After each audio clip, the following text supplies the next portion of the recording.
মুখ্যমন্ত্রী মানিকশহর বিধানসভার কেন্দ্র নেতাজি চৌমুহনী এলাকায় কয়েকজন যুবকের দ্বারা কর্তব্যরত ট্রাফিক কর্মীদের সঙ্গে অকথ্য ব্যবহারের নিন্দা জানিয়ে সদর এসডিপিও অফিসের সামনে বিক্ষোভ দেখালো সদর জেলা কংগ্রেস কমিটি।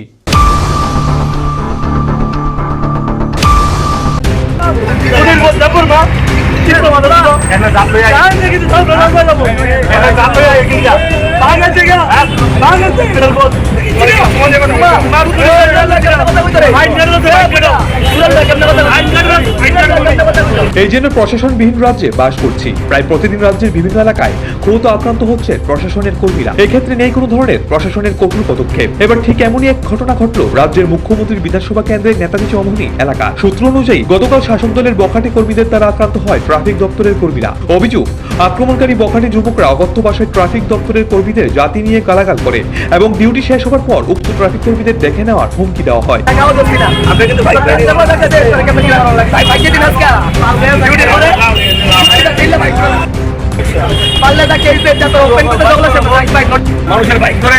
এই নিয়ে কংগ্রেস দলের তরফ থেকে বিক্ষোভ দেখানো হয় শনিবার। বিক্ষোভকারীরা সংবাদ মাধ্যমের মুখোমুখি হয়ে জানান, রাজ্যের আইনের শাসন নেই। কংগ্রেস দলের তরফ থেকে মহানির্দেশকের কার্যালয় ঘেরাও করার পরদিন রাজ্যের মুখ্যমন্ত্রীর সাথে পুলিশ কর্তাদের বৈঠক হয়। বৈঠক করার পরও রাজ্যের আইন শৃঙ্খলার অবনতি হচ্ছে। রাজ্যের মাননীয় মুখ্যমন্ত্রী বারবার বলেন এ রাজ্যে নাকি আইনের শাসন আছে, রাজ্যের পুলিশ প্রশাসন নাকি ফ্রি হ্যান্ড দেওয়া হয়েছে। 23শে সেপ্টেম্বর যখন রাজ্যের আইন শৃঙ্খলার অবনতি নিয়ে ত্রিপুরা প্রদেশ কংগ্রেসের পক্ষ থেকে যখন আমরা পুলিশ মহানির্দেশকের কার্যালয় যখন আমরা ঘেরাও করি, তার ঠিক পরের দিন দেখলাম রাজ্যের মাননীয় মুখ্যমন্ত্রী পুলিশ মহানির্দেশকের সঙ্গে বৈঠক করেন। বৈঠকের পর বলেন কংগ্রেস দল নাকি সরকারকে কালিমালিপ্ত করার জন্য সরকারের বিরুদ্ধে মিথ্যা অপপ্রচার করছেন। রাজ্যে নাকি আইন শৃঙ্খলা আছে, আইনের শাসন আছে, কংগ্রেস নাকি মিথ্যা কথা বলছে। কিন্তু আমরা কি দেখলাম, মুখ্যমন্ত্রীর বিধানসভা 40 নম্বর ওয়ার্ডের এবং এই নামধারী বিজেপির গুন্ডারা গত 2 তারিখ এই আগরতলা শহরের প্রাণকেন্দ্র, যে প্রাণকেন্দ্র রাজ্যের মুখ্যমন্ত্রীর নির্বাচনী বিধানসভা কেন্দ্র, এই নেতাজি চৌমুহনীতে 2 জন কর্তব্যরত ট্রাফিক কর্মীর সঙ্গে যেইভাবে অসভ্য ভাষায় ব্যবহার করেছেন আপনারা জানেন। গতকাল থেকে দেখছি রাজ্যের বিভিন্ন সংবাদ মাধ্যমে সে ভিডিও ভাইরাল হচ্ছে, সোশ্যাল মিডিয়াতে ভাইরাল হচ্ছে। 2 জন আইনের লোক তার দায়িত্ব পালন করতে গিয়ে আইনের কর্মী তাকে অসভ্য ভাষাই বলছে, দেববর্মা বলছে। আজকে যারা নিজেদেরকে জনজাতি দরদি বলে তারা কোথায়? তারপরে অসভ্য ভাষায় গালিগালাজ বলছে, যদি তোর গায়ে যদি ড্রেস না থাকতো তোর চামড়া তুলে নিতাম, এই ধরনের ভাষা ব্যবহার করেছেন। তারপর কি বললেন যে জানাস আমি হচ্ছে বাইক বাহিনীর সদস্য। এটা রাজ্যের রাষ্ট্রবাদী নেতাদের চরিত্র। আমরা জানতে চাই যে মুখ্যমন্ত্রী বলেন রাজ্যে আইনের শাসন আছে, রাজ্যের নাকি পুলিশকে ফ্রি হ্যান্ড দেওয়া হয়েছে। এত বড় ঘটনা ঘটার পরেও পুলিশ কেন মামলা নিতে পারলো না?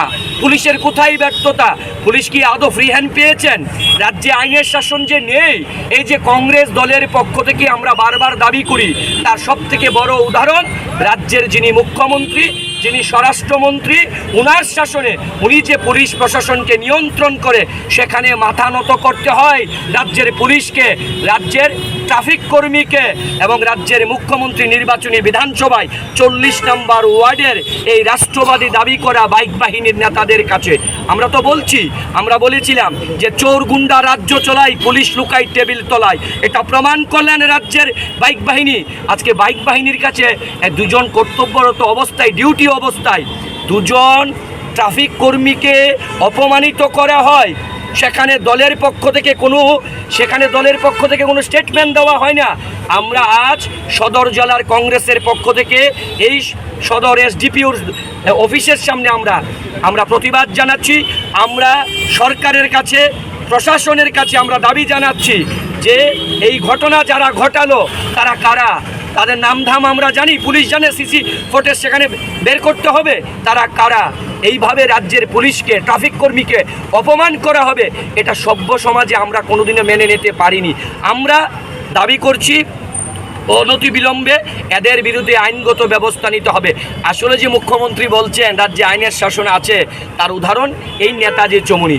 আমরা দেখেছিলাম মুখ্যমন্ত্রী যখন উপনির্বাচনে যখন ভোটে দাঁড়িয়েছিলেন, তখন ভোট দিতে গিয়ে ওনাকে কোন একজন সংবাদ কর্মীর বন্ধু জিজ্ঞেস করেছিল, আপনি রাজ্যের মুখ্যমন্ত্রী, আপনি প্রথমবার ভোটে দাঁড়িয়েছেন, নিজেকে নিজে ভোট দেবেন, কেমন অনুভূতি হচ্ছে?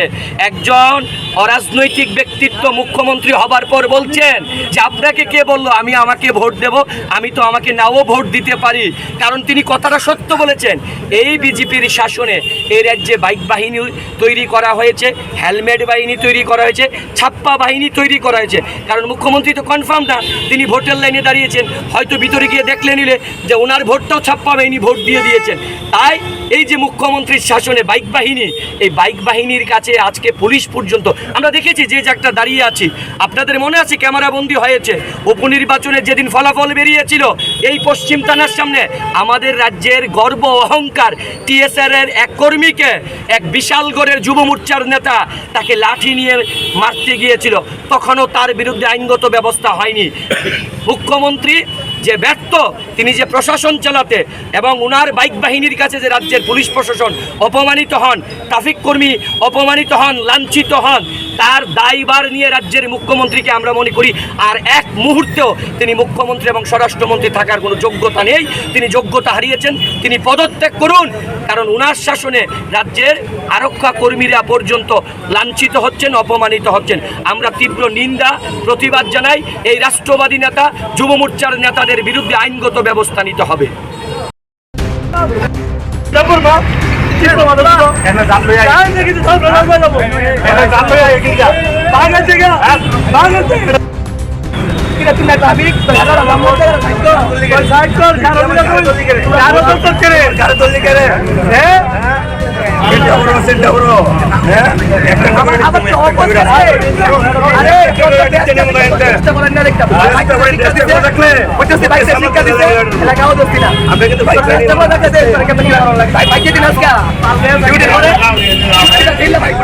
কংগ্রেস দলের আরো অভিযোগ, মুখ্যমন্ত্রী রাজ্যের আইন শৃঙ্খলার পরিস্থিতি সামাল না দিয়ে উল্টো বিরোধীদের উপর অভিযোগ করছে, বিরোধীরা অপপ্রচার চালাচ্ছে। পাশাপাশি কংগ্রেস দলের অভিযোগ, শুক্রবার রাতে ঘটে যাওয়া ট্রাফিক কর্মীদের উপর অকথ্য ভাষায় গালাগাল ও দেখে নেওয়ার হুমকি শাসক দলের বখাটে যুবকরাই জড়িত।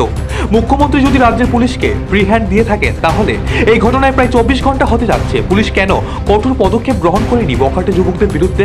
এই প্রশ্ন কিন্তু থেকেই যাচ্ছে। নিজস্ব প্রতিনিধি রিপোর্ট, এশিয়ান টাইমস।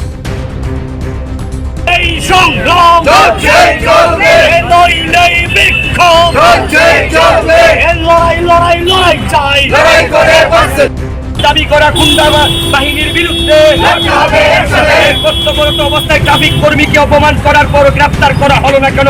পুলিশ প্রশাসন জবাব চাই, জবাব দাও।